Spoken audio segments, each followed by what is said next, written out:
중국에 탕핑이라는 말이 있습니다. 번역하면 그냥 드러눕겠다는 뜻입니다. 취업도 결혼도 소비도 전부 포기하겠다는 청년들의 선언입니다. 더 나아가 바이란, 즉 에라 모르겠다며 아예 미래를 내던진 젊은이들까지 등장했습니다. 이게 단순한 유행어가 아닙니다.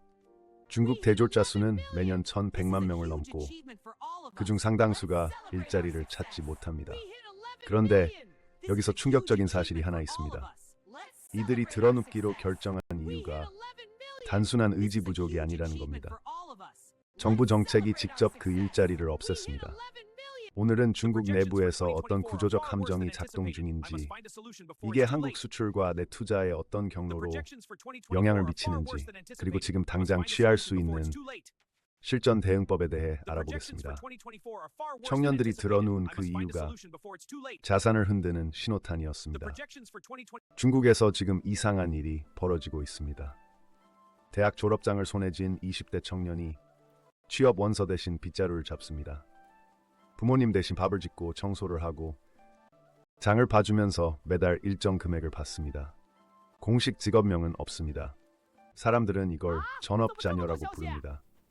이게 몇몇 특수한 사람들의 이야기가 아닙니다. 지금 중국 소셜미디어에서 수백만 건의 게시물이 올라오고 있고 언론이 공식적으로 사회 현상으로 다루기 시작한 지 이미 수년이 지났습니다. 쉽게 말해 이건 개인의 선택이 아니라 구조적 결과입니다. 잠깐 여기서 먼저 숫자 하나를 봐야 합니다.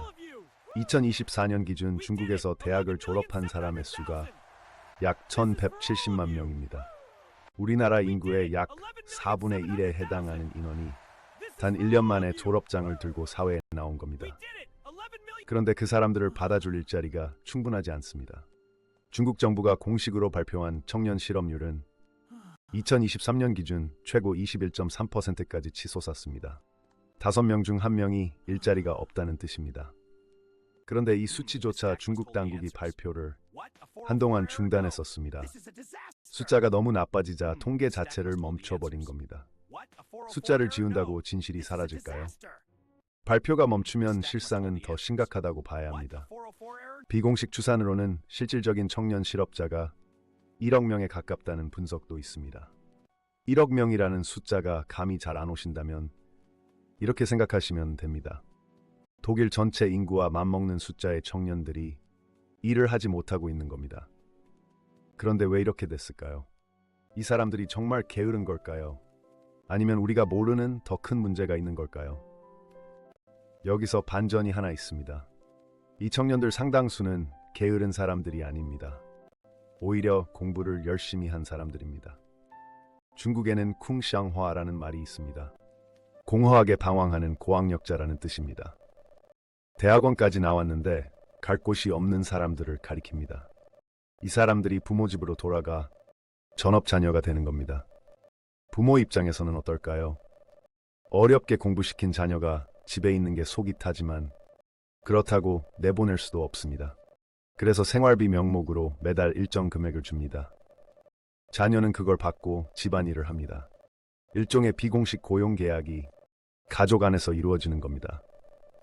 어떤 집에서는 부모가 자녀에게 출퇴근 시간까지 정해줍니다. 오전 9시에 출근해서 오후 6시에 퇴근하는 방식으로 루틴을 만들어줍니다. 그게 자녀의 자존감을 지켜주는 마지막 방법이라서입니다. 이게 중국 사회가 직면한 현실입니다. 그렇다면 왜 일자리가 이렇게 부족해진 걸까요? 단순히 경제가 나빠서일까요? 사실 이 문제에는 경제 수치만으로는 보이지 않는 함정이 하나 있습니다. 대학 졸업자는 역대 최대인데 일자리는 오히려 줄었습니다. 경제 논리상 말이 안 됩니다. 그런데 이 역설에는 정확한 이유가 있습니다. 먼저 학력 인플레이션이라는 개념을 이해하셔야 합니다. 어려운 말 같지만 사실 아주 단순합니다. 화폐 인플레이션을 생각하시면 됩니다. 돈이 너무 많이 풀리면 화폐 가치가 떨어집니다. 마찬가지로 대학 졸업장이 너무 많이 풀리면 졸업장의 가치가 떨어집니다. 예전에는 대졸자가 귀했기 때문에 졸업장 하나만으로도 좋은 일자리를 구할 수 있었습니다. 지금은 아닙니다. 중국은 2000년대 초반부터 대학 진학률을 급격히 높였습니다. 더 많은 국민을 교육시켜서 더 강한 나라를 만들겠다는 목표였습니다. 실제로 대학 진학률은 그 기간 동안 10%대에서 60%대로 치솟았습니다. 그런데 문제가 생겼습니다. 졸업장은 넘치는데 그 졸업장에 맞는 일자리, 즉 사무직과 전문직 같은 화이트 칼라 일자리는 그만큼 늘지 않은 겁니다. 졸업장의 공급은 폭증했지만 수요는 따라가지 못했습니다. 그 결과가 지금의 청년 실업 사태입니다. 그런데 여기서 이 문제를 폭발적으로 악화시킨 사건이 있습니다. 바로 중국 정부의 IT 교육산업 규제입니다. 2021년 중국 정부는 갑자기 규제의 칼을 들었습니다.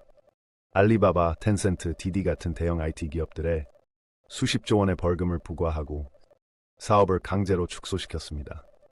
같은 시기에 사교육 산업도 사실상 금지령이 내려졌습니다. 영리 목적의 학원이 주요 과목에서 수업하는 것을 법으로 막아버렸습니다. 이 두 산업이 어떤 곳인지 아십니까? 고학력 청년들이 가장 많이 취업하던 곳입니다. IT 개발자, 데이터 분석가, 마케터, 교육 콘텐츠 기획자들이 몰려있던 분야입니다. 정부가 규제의 칼을 들이댄 그 순간 수십만 개의 일자리가 시장에서 증발했습니다. 당시 하루아침에 직장을 잃은 교육업계 종사자만 수십만 명으로 추산됩니다. 근데 여기서 잠깐 이 이야기가 낯설지 않으신 분들이 있을 겁니다. 바로 한국 이야기와 겹치기 때문입니다. 한국도 매년 50만 명 안팎의 대졸자가 쏟아집니다. 청년 실업률은 공식 기준으로 6, 7%대지만 취업준비생, 단기 알바, 그냥 쉬는 청년까지 포함한 체감 실업률은 20%를 훌쩍 넘는다는 분석이 많습니다. 중국처럼 극단적이지는 않지만 방향이 같습니다. 원하는 일자리는 없고 눈높이를 낮추기는 싫고 결국 취업 자체를 미루는 청년들이 늘고 있습니다. 한국의 탕핑은 그냥 쉬었음이라는 통계 항목으로 나타납니다. 2024년 기준 그냥 쉬었다고 답한 청년이 40만 명을 넘겼습니다. 이유를 묻지 않고 그냥 쉬는 겁니다. 중국과 한국 두 나라의 청년이 똑같은 방향으로 주저앉고 있습니다. 그리고 경제학에는 오쿤의 법칙이라는 개념이 있습니다. 쉽게 말하면 경제가 충분히 성장해야 실업률이 내려간다는 법칙입니다. 경제가 성장하는 속도가 사람들이 기대하는 수준에 못 미치면 실업자는 줄지 않습니다. 지금 중국이 딱 이 상태입니다. GDP 성장률 수치는 목표치를 채우고 있지만 그 성장이 고학력 청년들이 원하는 일자리를 만들어내는 성장이 아닌 겁니다. 제조업과 인프라 투자 중심의 성장이다 보니 고학력자들이 체감하는 일자리 시장과는 완전히 따로 놉니다. 그 괴리가 탕핑과 바이란이라는 문화를 낳았습니다. 탕핑은 글자 그대로 평평하게 눕겠다는 뜻입니다. 치열하게 경쟁해봤자 얻을 것이 없으니 그냥 드러눕겠다는 선언입니다. 바이란은 한 발 더 나아갑니다. 에라 모르겠다, 썩어가도 어쩔 수 없다는 뜻입니다. 미래에 대한 모든 기대를 포기한 상태입니다. 그런데 이 문화가 단순히 청년들의 불만으로 끝나지 않는 이유가 있습니다.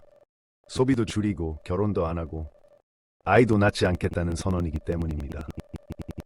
소비가 줄면 기업 실적이 무너지고 기업 실적이 무너지면 세수가 줄고 세수가 줄면 정부 재정이 흔들립니다.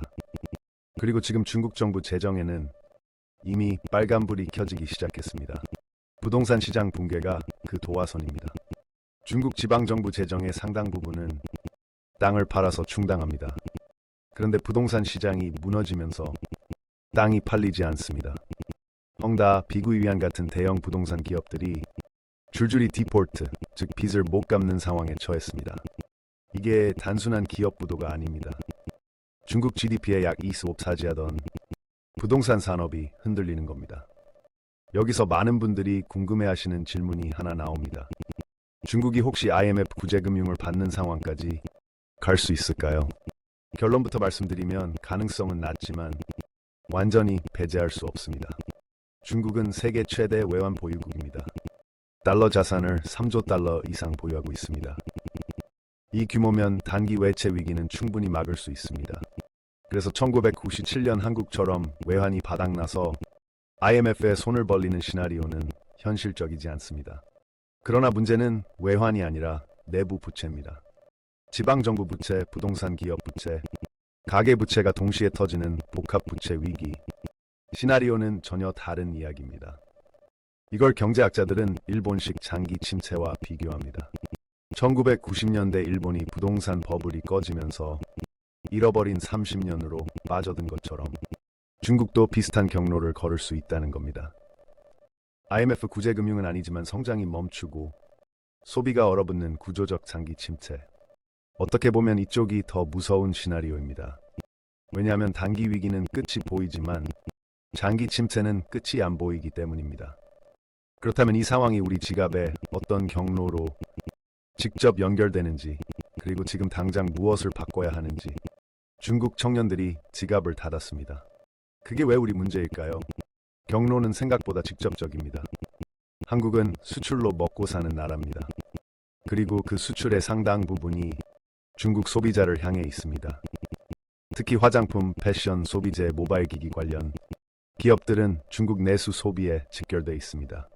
지금 한국 화장품 기업들의 실적이 흔들리는 이유 중 상당 부분이 바로 여기서 시작됩니다.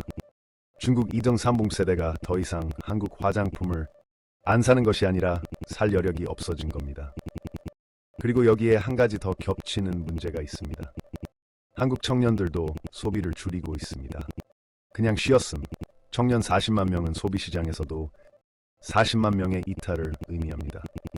중국 내수도 흔들리고 한국 내수도 흔들리는 상황에서 양쪽 모두를 겨냥했던 기업들은 이중으로 압박을 받습니다. 이게 일시적인 현상이 아닙니다. 구조적인 문제이기 때문에 단기간에 해결되기 어렵습니다. 그렇다면 지금 우리는 어떻게 해야 할까요? 세 가지로 정리해드립니다. 첫째, 중국 내수 의존도가 높은 기업의 비중을 줄여야 합니다. 주로 한국 화장품, 면세점, 중국향 패션 기업들입니다. 중국 소비자를 주요 고객으로 삼은 기업들의 실적은 앞으로도 쉽게 반등하기 어렵습니다. 둘째, 포스트 차이나 기업에 주목하셔야 합니다. 지금 빠르게 움직이는 기업들이 있습니다. 중국 대신 인도, 베트남, 인도네시아로 공급망을 옮기고 있는 기업들입니다. 이른바 차이나 플러스 원 전략입니다. 중국 하나에만 의존하지 않고 하나를 더 확보하는 전략입니다. 이런 전환을 빠르게 실행하고 있는 기업이 앞으로의 수혜 기업이 될 가능성이 높습니다. 셋째, 안전자산 확보입니다. 중국 경제의 불안은 신흥국 전반의 리스크로 번질 수 있습니다. 중국이 장기 침체 국면에 들어서면 위안화 가치가 하락하고 그 압박이 아시아 전체 통화에 영향을 줍니다. 원화도 예외가 아닙니다. 이런 국면에서는 달러와 달러 표시 자산, 그리고 금 같은 안전자산의 비중을 점검하셔야 합니다. 중국의 위기는 우리에게 기회이기도 합니다. 그러나 그 기회를 잡으려면 먼저 내 담벼락부터 튼튼히 쌓아야 합니다. 위기가 기회가 되는 것은 준비된 사람에게만 해당하는 말입니다. 오늘 내용이 도움되셨다면 구독과 좋아요 꾹 눌러주시고요. 여러분의 관심이 꿀돈이에게 큰 힘이 됩니다. 당신의 노후가 꿀처럼 달콤해지는 그날까지 꿀돈이가 끝까지 함께하겠습니다. 긴 영상 시청해주셔서 감사합니다. 모두 건강하고 부유하십시오.